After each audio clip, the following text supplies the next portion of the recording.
Nous sommes à Belém Novo, banlieue de Porto Alegre, état du Rio Grande do Sul, à l'extrême sud du Brésil.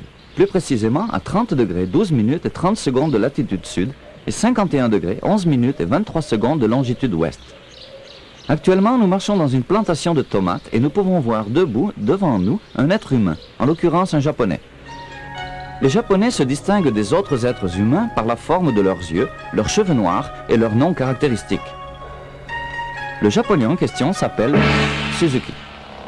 Les êtres humains sont des animaux mammifères, bipèdes, qui se distinguent des autres mammifères, comme les baleines, ou bipèdes, comme la poule, principalement par deux caractéristiques. Le téléencéphale hautement développé et le pouce préhenseur. Le téléencéphale hautement développé permet aux êtres humains d'emmagasiner des informations, de les mettre en relation, de les ordonner et de les comprendre. Le pouce préhenseur permet aux êtres humains un mouvement de pince des doigts. Celui-ci, à son tour, permet une manipulation de précision. Le téléencéphale hautement développé, allié à la capacité de faire un mouvement de pince avec les doigts, donna à l'être humain la possibilité de réaliser d'innombrables améliorations sur sa planète. Entre autres, de cultiver des tomates. La tomate, contrairement à la baleine, à la poule et au japonais, est un végétal. Plante de la famille des Solanacées, la tomate commença à être cultivée pour ses qualités alimentaires à partir de 1800. La planète Terre produit environ 61 millions de tonnes de tomates par an. Monsieur Suzuki, bien que travaillant environ 12 heures par jour, est responsable d'une partie infime de cette production. L'utilité principale de la tomate est l'alimentation des êtres humains. Monsieur Suzuki est un japonais, et donc un être humain. Cependant, Monsieur Suzuki ne plante pas des tomates dans l'intention de les manger. Presque toutes les tomates produites par Monsieur Suzuki sont livrées à un supermarché en échange d'argent. L'argent a probablement été créé à l'initiative de Gige, roi de Lydia, grand royaume d'Asie mineure, au 7e siècle avant Jésus-Christ.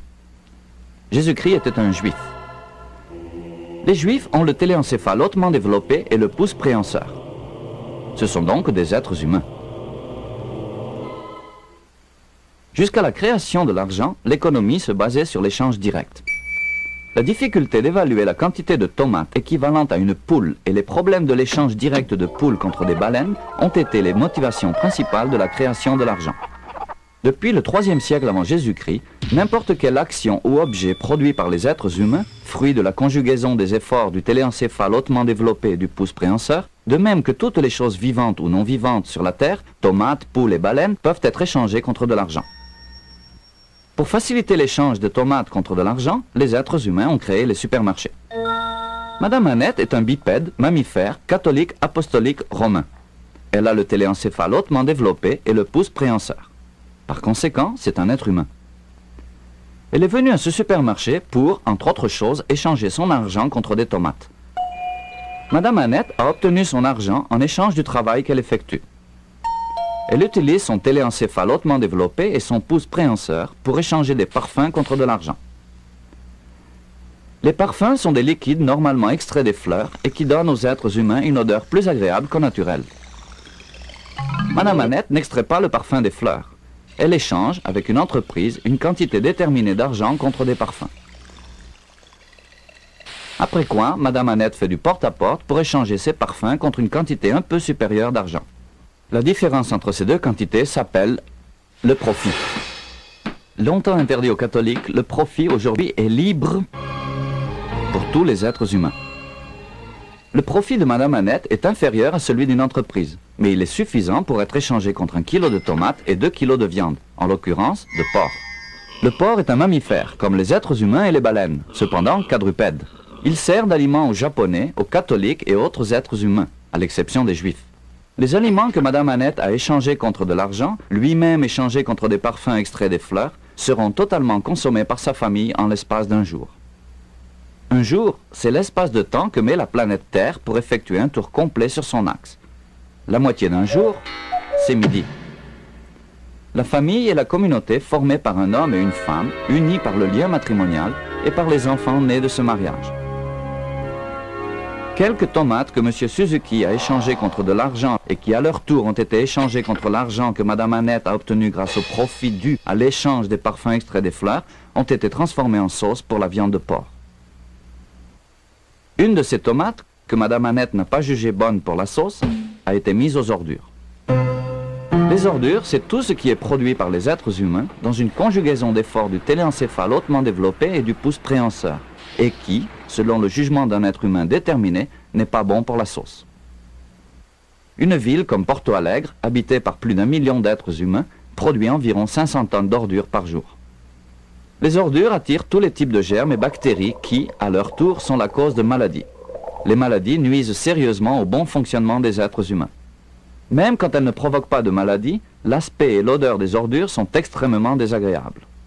C'est pour cela qu'on emmène les ordures dans des endroits déterminés, très loin, où elles peuvent librement salir, sentir mauvais et attirer des maladies. À Porto Alegre, un de ces endroits choisis pour que les ordures sentent mauvais et attirent des maladies s'appelle l'île aux fleurs. Une île est une portion de terre entourée d'eau de tous côtés. L'eau est une substance inodore, insipide et incolore, formée par 2 atomes d'hydrogène et un atome d'oxygène. Les fleurs sont les organes reproducteurs des plantes, généralement odorantes et de couleur vive. Des fleurs odorantes, on extrait les parfums, comme ceux que Madame Annette échangea contre de l'argent qu'elle échangea pour des tomates. Il y a peu de fleurs sur l'île aux fleurs. Il y a par contre beaucoup d'ordures, et parmi elles, la tomate que Madame Annette jugea n'étant pas bonne pour la sauce de la viande de porc. Il y a aussi beaucoup de porc sur l'île.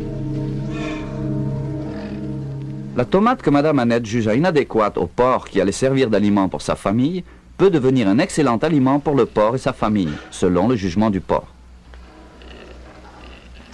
Il faut rappeler que Madame Annette a le téléencéphale hautement développé, alors que le porc n'a pas même de pouce et encore moins préhenseur. Le porc a cependant un propriétaire. Le propriétaire du porc est un être humain avec le téléencéphale hautement développé, le pouce préhenseur et de l'argent. Le propriétaire du porc a échangé une petite quantité de son argent contre un terrain sur l'île aux fleurs. Il est ainsi devenu propriétaire du terrain. Un terrain est une portion de terre qui a un propriétaire et une clôture. Ce terrain où les ordures sont déposées a été clos pour que les porcs ne puissent en sortir et pour que les autres êtres humains ne puissent y entrer. Les employés du propriétaire du porc séparent des ordures les matières d'origine organique qu'ils jugent adéquates à l'alimentation du porc. D'origine organique est tout ce qui un jour a été vivant, sous la forme animale ou végétale. Les tomates, les poules, les porcs, les fleurs et le papier sont d'origine organique. Ce papier, par exemple, a été utilisé pour l'élaboration d'un contrôle d'histoire à l'école Notre-Dame des Douleurs et soumis à l'élève Anne-Louise Nunes, un être humain. Un contrôle d'histoire teste les capacités du téléencéphale d'un être humain de se souvenir des données qui se réfèrent à l'étude de l'histoire. Par exemple, qui fut Gengis Khan? Quels étaient les 2 fleuves de la Mésopotamie? Se souvenir, c'est vivre. Quelques matières d'origine organique, comme les tomates et les contrôles d'histoire, sont données aux porcs comme aliments. Ce qui a été considéré inadéquat à l'alimentation des porcs sera utilisé pour l'alimentation de femmes et d'enfants. Les femmes et les enfants sont des êtres humains avec le téléencéphale hautement développé, le pouce préhenseur et sans argent.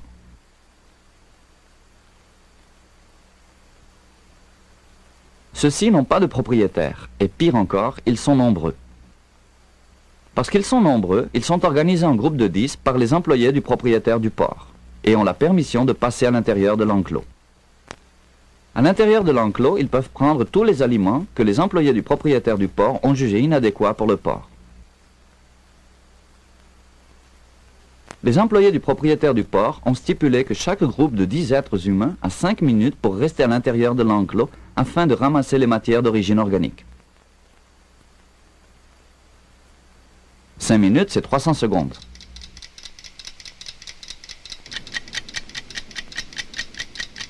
Depuis 1958, la seconde est définie comme étant équivalente à 9 milliards 192 millions 631 770 cycles de radiation d'un atome de césium. Le césium est une matière non organique trouvée dans les ordures de la ville de Goiânia.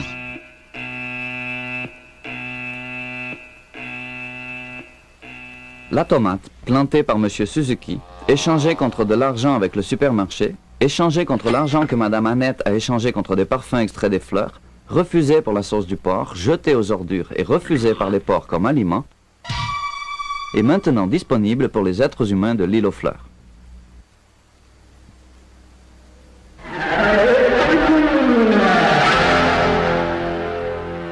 Ce qui place les êtres humains après les porcs dans la priorité de choix des aliments, c'est le fait de n'avoir ni argent ni propriétaire. Les êtres humains se distinguent des autres animaux par le téléencéphale hautement développé, par le pouce préhenseur et par le fait d'être libres.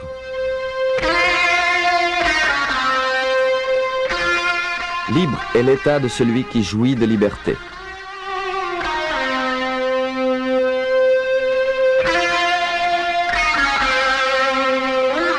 Liberté est un mot que le rêve humain alimente. Il n'existe personne qui l'explique et personne qui ne le comprenne.